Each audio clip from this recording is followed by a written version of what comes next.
네, 다 찾으신 것 같습니다. 우리 한 절씩 교독하고 마지막은 함께 읽도록 하겠습니다. 예수께서 여리고로 들어가 지나가시더라. 삭개오라 이름하는 자가 있으니 그가 예수께서 어떠한 사람인가 하여 보고자 하되 키가 작고 사람이 많아 할 수 없어 앞으로 달려가서 보기 위하여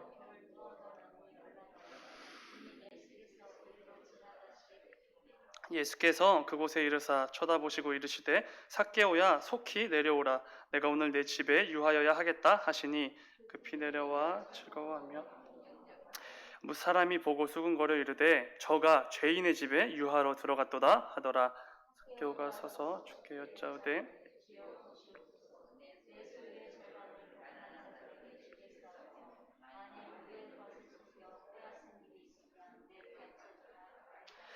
예수께서 이르시되 오늘 구원이 이 집에 이르렀으니 이 사람도 아브라함의 자손이미로다. 함께 온 것은 잃어버린 자를 찾아 구원하려 함이니라. 아멘. 우리 말씀을 가지고 오늘 내 집에 유하여야 하겠다 하시니 라는 제목으로 함께 말씀을 나누도록 하겠습니다. 말씀에 앞서 중요한 광고가 하나 있어서 먼저 광고 드리도록 하겠습니다. 돌아오는 14일 월요일 새벽부터 2020년 은작교회 온라인 특별 새벽 기도회가 시작됩니다. 요한복음 13장부터 17장의 말씀을 가지고 너희는 마음에 근심하지 말라라는 주제로 담임 목사님께서 인도해 주십니다. 많은 성도분들이 함께 참여하셔서 하나님의 풍성한 은혜를 모두 누리시기를 소망합니다. 온라인과 현장 예배는 지금과 동일하게 진행됩니다. 잠시 기도하시겠습니다. 오희정 집사님 24번째 예물 드리셨습니다. 사랑하는 주님, 감사합니다. 주님, 우리가 주님 앞에 나와 예배하는 것이 너무나 마땅하기에 이렇게 주님 앞에 모였습니다. 또 주님께 찬양하고 주님께 기도로 간구하는 것이 하나님의 자녀로서 너무나 합당한 것이기에 이렇게 나와서 주님께 찬양하고 기도합니다. 주님, 이 자리에 모인 자들 주님 기뻐하여 주시옵고 우리의 예배를 받아 주시옵소서. 또한 주님 앞에 나와 예물 드리는 주님 그 손길과 주님 그 마음을 기억하여 주실 줄 믿습니다. 그 삶 가운데 주님 동행하여 주시옵소서. 주님 감사합니다. 예수님의 이름으로 기도드렸습니다. 아멘.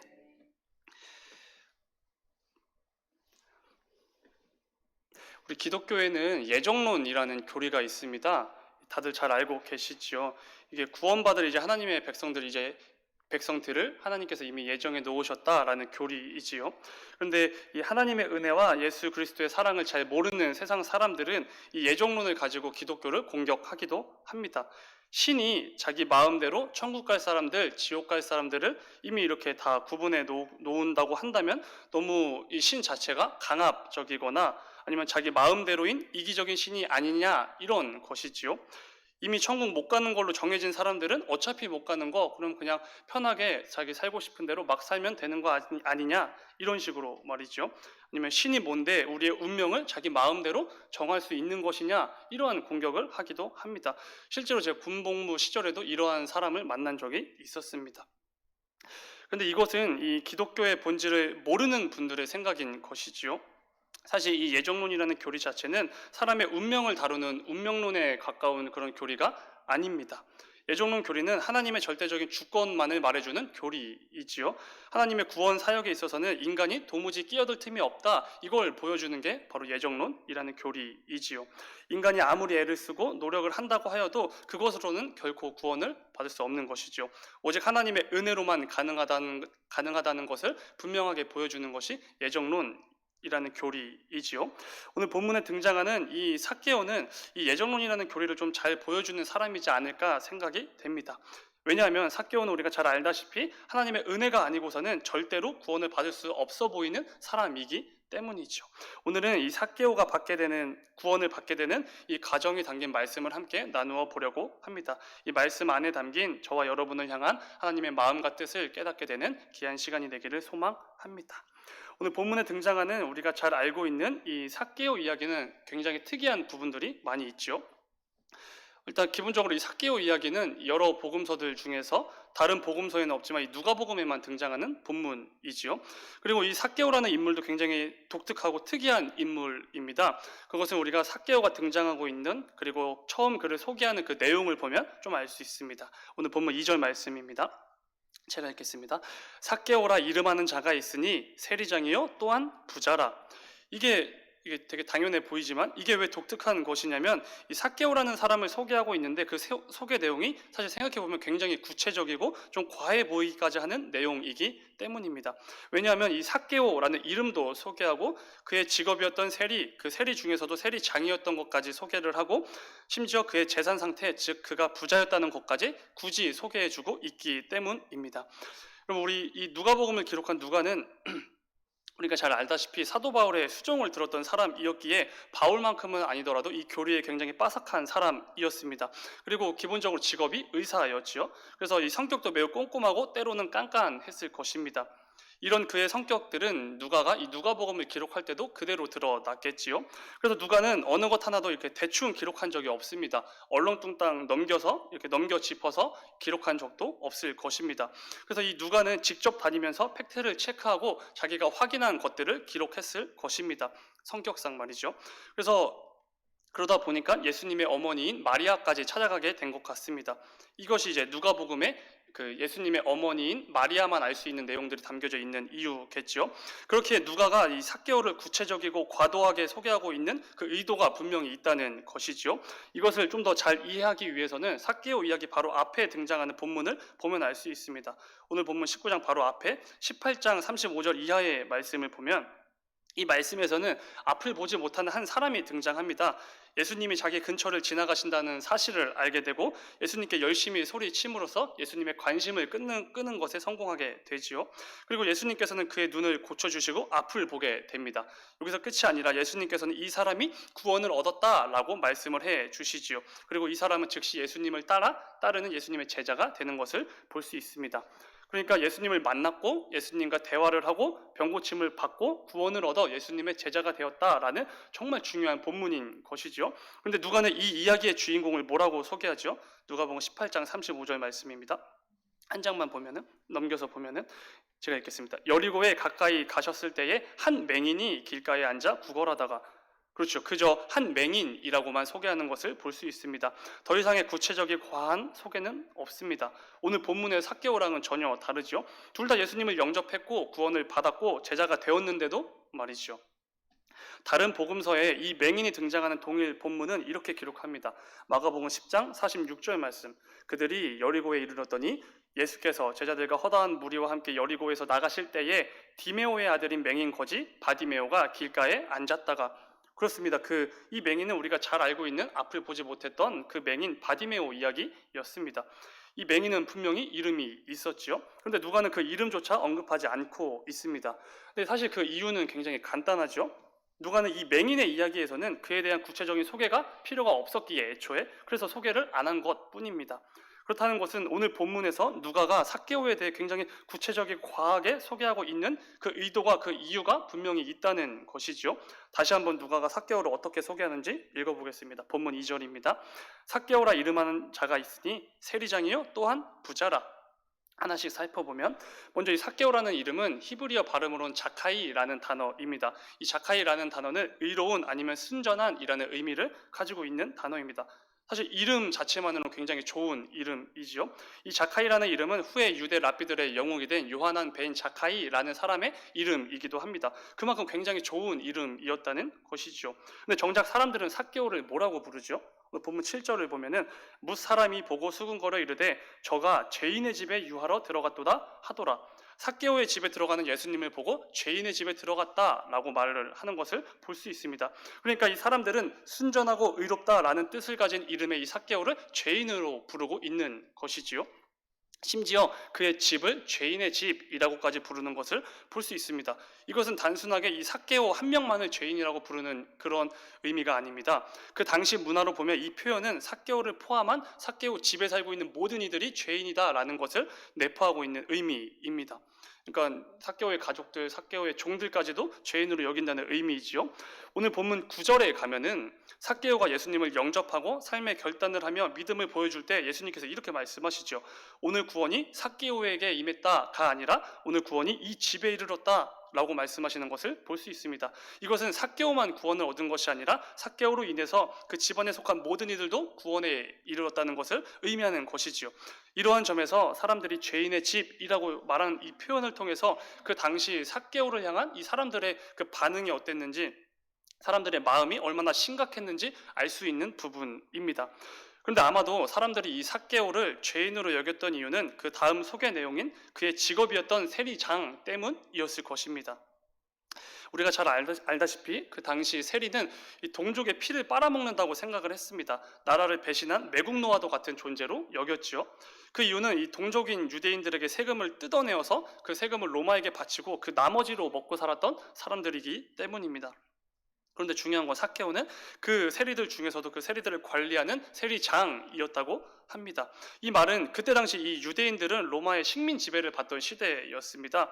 근데 이 로마가 굉장히 똑똑했던 게 뭐냐면은 이 유일신을 섬기고 민족성이 너무 강한 이 유대인들에게 자기들이 직접 세금을 걷게 되면 크고 작은 문제들이 일어날 것이 너무나 뻔했습니다. 그래서 직접 세금을 걷지 않지요. 그래서 이 유대인들 중 몇 명에게 이 세금을 징수해서 세금을 거둘 수 있는 이 권리를 팔았다고 합니다. 이 로마인들이. 그래서 이 권리를 돈 주고 산 사람은 유대인들에게 세금을 걷어들여서 일정 금액은 로마에게 바치고 그 남은 금액은 자기들이 취했던 것이지요. 근데 그 남은 금액이 얼마가 되었든지 자기들이 취할 수 있었던 것이지요. 그래서 당시 유대인 세리들은 자신들의 재산을 더욱더 많이 불리기 위해서 심각하게 자기 동족인 유대인들에게 세금을 강하게 걷었다고 합니다. 어차피 로마에게 바쳐야 할 금액은 이미 정해져 있고 그 남은 건 다 자신의 것이기 때문에 최선을 다해서 동족들의 그 피를 이렇게 빨아먹은 것이지요. 로마가 참으로 똑똑하죠. 세금은 세금대로 걷고 이 유대인들의 분노와 반발심은 고스란히 유대인 세리들에게 보내고. 그런데 이 삭개오는 이 세금을 징수하는 권리를 하나 사들여서 그냥 이 세리의 역할을 하는 세리의 직업을 가진 그 정도가 아니라 세리들의 장이었다고 말하는 것입니다. 유대인들의 원수가 세리라면 이 세리장이었던 삭개오는 그 원수들 중에서도 원수인 것이지요. 그렇게 삭개오는 유대인들에게는 이 동족의 피를 빨아먹는 매국노였고 약간 요즘으로 치면은 악덕 사채업자 사장과도 같은 존재였을 것입니다. 굉장히 미움을 받았던 사람이겠지요. 여기까지만 이제 삭개오를 소개해도 삭개오가 사람들로부터 어떤 평가를 받는지 어떤 역임을 받는지 이미 충분히 알 수 있습니다. 근데 누가는 이 삭개오에 대해 마지막으로 한 번 더 소개하지요. 바로 부자였다는 것입니다. 오늘 본문은 구원에 대한 내용이 담겨져 있습니다. 구원. 그런데 그 본문의 주인공이 이 구원이라는 이야기의 본문의 주인공이 부자였다는 것을 듣게 되면 뭔가 떠오르는 것이 있지 않습니까? 잘 생각해 보면 그죠. 부자 청년 이야기죠. 우리가 앞으로 한 장만 넘기면 18장 18절 이하의 말씀에 등장하는 부자 관리 이야기가 담긴 말씀입니다. 동일 본문 다른 복음서들과 조합하면 부자였고 높은 자리의 관리였고 율법을 굉장히 잘 지켰던 한 청년의 이야기이지요. 어려서부터 율법을 굉장히 잘 지켰던 이 청년이 예수님을 찾아와 묻지요. 선한 선생님이여, 내가 영생을 얻으려면 어떻게 해야 합니까? 라고 묻습니다. 그래서 예수님께서 이렇게 말씀하시죠. 계명을 잘 지켜라. 그래서 이 자신 있게 말하죠. 청년이 제가 어려서부터 정말 잘 지켜왔습니다. 근데 예수님께서 이렇게 또 말씀하시죠. 모든 소유를 팔아 가난한 자들을 도와주고 와서 나를 따르라 라고 말씀을 하시죠. 근데 이 청년이 재물이 많음으로 근심하며 돌아가게 됩니다. 그리고 예수님께서는 그를 향해 이렇게 말씀하시죠. 누가복음 18장 24절 25절 말씀입니다. 예수께서 그를 보시고 이르시되 재물이 있는 자는 하나님의 나라에 들어가기가 얼마나 어려운지 낙타가 바늘로 들어가는 것이 부자가 하나님의 나라에 들어가는 것보다 쉬우니라 하시니. 아멘. 낙타가 바늘귀로 들어가는 건 사실 불가능한 일입니다. 그렇다면 예수님께서는 지금 부자는, 즉 재물이 많은 자들은 하나님 나라에 들어갈 수 없다라고 말씀하시는 것이지요. 그러니까 부자는 하나님 나라에 들어가기가 너무나 어렵다라는 것을 말씀해 주신 것입니다. 그리고 이어지는 오늘 그러니까 18장에서 그 본문이 있었고 한 장 넘겨서 이어지는 오늘 본문에서 누가 등장하는 것이죠? 누구보다 부자였던, 재정적으로 풍족했던 삭개오가 등장한 것입니다. 그것도 동족의 피를 빨아먹어서 엄청난 부자가 된 삭개오가 등장한 것이지요. 그렇게 이 사람들은 적어도 삭개오는 구원을 얻지 못하겠구나 라고 생각을 했을 것입니다. 그러니까 누가가 삭개오를 세리장이었고 부자였다고 소개한 것은 이런 거죠. 다른 사람들은 다 구원을 받아도 이 삭개오만큼은 구원을 받을 수 없는 사람이다. 이거를 분명하게 말해주고 있는 것입니다.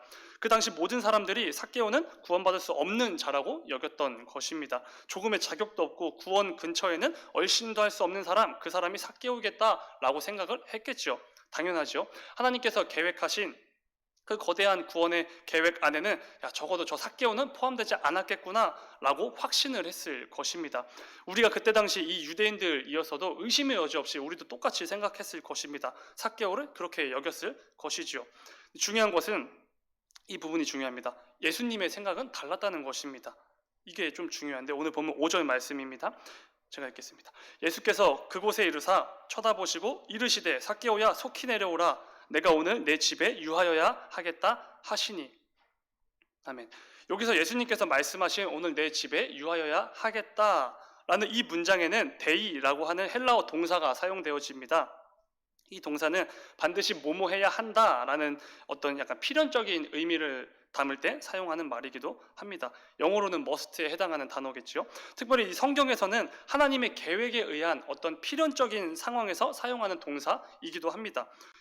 이 동일한 동사가 사용되는 한 구절만 예를 들면은 누가복음 24장 7절 말씀입니다. 제가 읽겠습니다. 누가복음 24장 7절. 이르시기를 인자가 죄인의 손에 넘겨져 십자가에 못 박히고 제3일을 다시 살아나야 하리라 하셨느니라 한데. 아멘. 예수님께서 이 땅에 성육신 하심으로 우리에게 오셔서 죄인들에게 넘겨지시고 십자가에 못 박히시고 죽으시고 장사되시고 다시 살아나시는 이 모든 일들은 결코 우연히 일어난 것이 아니라 하나님의 계획이었습니다. 하나님의 계획에 의한 필연적인 일들이었지요. 그 하나하나 전부가.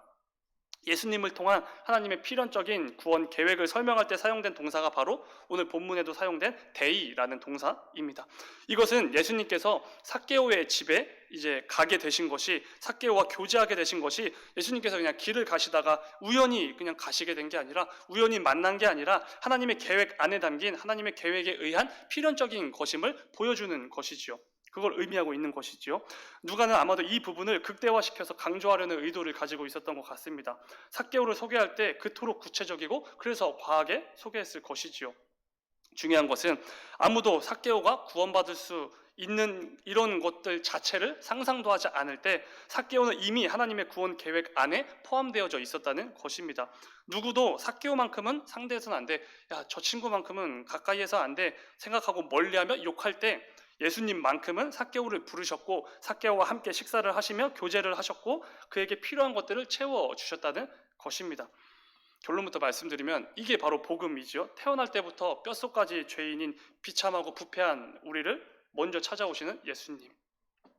제가 어렸을 때는 이 뽕나무에 올라간 키 작은 삭개오 말씀을 들으면 키가 작았던 삭개오는 이 어떻게 해서든지 그 예수님을 한 번이라도 보기 위해서 이렇게 최선을 다했고 결국 뽕나무에까지 올라가서 결국 예수님을 만나게 되었다라는 어떤 이 예수님에 대한 열심에 대해서 굉장히 많이 들었던 것 같습니다.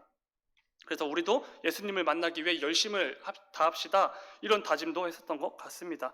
이러한 묵상 역시 당연히 맞지만 삶을 살아오면서 하나님의 풍성한 은혜를 누리고 예수님의 사랑을 이렇게 조금씩 뼈저리게 느껴가고 있는 지금은, 그리고 삶의 모든 순간순간이 하나님의 은혜 없이는 단 하나도 이루어진 것이 없구나 이게 믿어지는 지금은 이 뽕나무에 올라간 키 작은 삭개오가 전혀 다르게 다가오는 것 같습니다. 제가 볼 때 창세전부터 모든 것을 이미 계획하신 은혜의 하나님은 설령 삭개오가 뻥나무에 올라가지 않았어도 이 정도의 열심이 없었다고 하여도 분명히 삭개오를 만나 주셨을 것이라는 것입니다. 모든 사람들이 멀리하고 욕했던 이 삭개오는 부유한 삶을 살았을지는 몰라도 그 안에는 그 넘치는 재물로도 채울 수 없는 알 수 없는 공허와 이 허무함이 가득했을 것입니다. 영적으로 뭔가 허무함이 있었겠죠. 그렇기에 이 세리의 친구라는 별명을 가진 예수라는 사람이 이게 너무나 궁금했겠죠. 그래서 얼굴이라도 한번 보기 위해서 자신을 극도로 싫어하는 그 사람들이 그렇게 많이 모인 곳에 예수님을 보러 나온 것이겠죠. 그 정도로 극심한 영적 가난에 허덕이고 있는 이 죽어가는 불쌍한 영혼을 우리 주님이 모른 척 하셨을 리가 없습니다. 모르셨을 리가 애초에 없지요. 어떻게 해서든지 이 삭개오를 구원해 주시기 위해 모든 방법을 총동원하셨을 것이 분명합니다. 그 근거는 예수님께서 하신 말씀입니다. 오늘 보면 10절 말씀이죠. 인자가 온 것은 잃어버린 자를 찾아 구원하려 함이니라. 아멘. 삭개오마저도 모른 척하지 않으시고 그에게 먼저 다가오시는 잃어버린 자를 찾아 구원하시는 이 예수님을 떠올리면은 우리에게 너무나 큰 위로와 감동이 되는 것 같습니다. 우리의 삶을 돌아보면 모든 사람들이 욕하고 비난하고 절대로 구원받지 못할 것이라고 여기는 이 삭개오와 같은 모습이 너무나도 많기 때문입니다. 저의 삶을 돌아보면 삶의 여러 부분들이 너무나 부족하고 부끄러워서 숨고 싶을 때도 너무나도 많습니다. 그래서 이 하나님 앞에 나와서 하나님 아버지의 이름을 부르는 것조차, 하나님께 기도로 무언가를 간구하는 것조차 너무나 죄송하고 부끄러울 때가 너무나 많다는 것이지요. 그럴 때마다 이 사단은 옆에서 더욱더 부추기겠죠. 더 죄송해하고 더 부끄러워해라. 그래서 예배의 자리, 기도의 자리, 하나님 앞에서 떠나라 라고 부추기겠죠. 하지만 그때마다 그렇게 추하고 부끄러운 모습을 살았음에도 불구하고 삭개오마저도 모른 척하지 않으시고 먼저 찾아와 주신 것처럼 그런 나마저도 모른다 하지 않으시고 나에게 먼저 다가와 주셔서 나 같은 자가 뭐라고 다시 일어날 힘을 주시고 위로와 평안을 주시는 그 주님이 계신 것이지요. 여전히 나를 사랑한다고 말씀해 주시고 여전히 나에게 이 풍성한 은혜를 베풀기를 원한다고 말씀해 주는 그분이 계시기에 다시 한번 일어나 여전히 연약하고 여전히 비참합니다. 또 여전히 부족하지요. 그래도 주님이 원하시는 모습으로 더욱 살아내려고 애쓰고 우리에게 허락해 주신 이 또 하루를 살아내는 것 아니겠습니까? 원래는 이 오늘 본문의 말씀을 가지고 이 예수님께서 삭개오에게 삭개오야 속히 내려오라 라고 말씀하실 때 그 말씀에 즉각적으로 순종한 그래서 이렇게 속히 내려온 그 삭개오 이 모습을 가지고 함께 묵상을 하고 말씀을 준비하려고 했었습니다. 그런데 이 말씀을 묵상할수록 이 삭개오를 향한 하나님의 궁휼하심과 하나님의 이 그 풍성한 은혜가 너무나 이렇게 크게 묵상되었습니다. 어떻게 이런 삭개오마저도 모른다 하지 않으시고 자신의 구원 계획 안에 이미 포함시켜 놓으셨을까? 이 부분이죠. 근데 중요한 것은 그 궁휼하심과 풍성한 은혜가 가득 담긴 하나님의 마음이 나에게도 향하고 있다는 이 그 확신이 뼈저리게 느껴졌었습니다. 중요한 것은 그리고 오늘 말씀을 통해 여러분 모두에게도 그 동일한 은혜가 있기를 하나님께서 바라고 계신다는 것입니다. 삭개오와 같은 죄인도 사랑하시고 은혜를 베풀어 주시는 그 하나님께서 우리의 연약함을 이미 아시고 삶의 순간순간마다 계속해서 튀어나오는 우리의 못된 본성 그리고 우리의 온밀한 가운데 행하는 이 죄들을 다 아심에도 불구하고 우리를 절대로 모른다 하지 않으시고 우리를 버리지 않으시고 먼저 찾아오셔서 다시 한번 힘을 주시고 위로와 평안을 주시는 그 하나님의 은혜를 우리 모두가 누리기를 바라고 계신다는 것입니다. 사랑하는 여러분, 부디 오늘 말씀을 잘 기억하시기 바랍니다. 그리하여서 오늘의 삶에서도 앞으로 이어질 모든 삶의 순간에서도 여전히 연약하고 여전히 비참합니다. 그리고 여전히 나의 그 죄악된 본성이 여전히 남아 있습니다. 그럼에도 지금도 나를 긍휼히 여기시는 하나님의 그 은혜를 기억하시면서 그래도 하나님 보시기에 더 나아진 삶을 위해 부단히 애쓰고 그래도 하나님 보시기에 더 기뻐하신 삶을 위해서 노력하는 저와 여러분이 되기를 간절히 소망합니다. 잠깐 기도하겠습니다. 사랑하는 주님, 감사합니다. 주님, 우리의 삶을 그리고 우리의 마음과 우리의 눈과 우리의 행동과 우리의 태도들을 주님 긍휼히 여겨 주시옵소서. 우리는 주님의 은혜 없이는 단 한순간도 단 하루도 온전히 살아낼 수 없는 자들입니다. 주님께서 가장 잘 아시지 않습니까? 주님, 우리를 긍휼히 여기사 오늘 하루도 주님의 은혜를 풍성하게 누리며 살아내는 우리 모두가 되게 하여 주시옵소서. 주님 감사합니다. 예수님의 이름으로 기도드렸습니다. 아멘.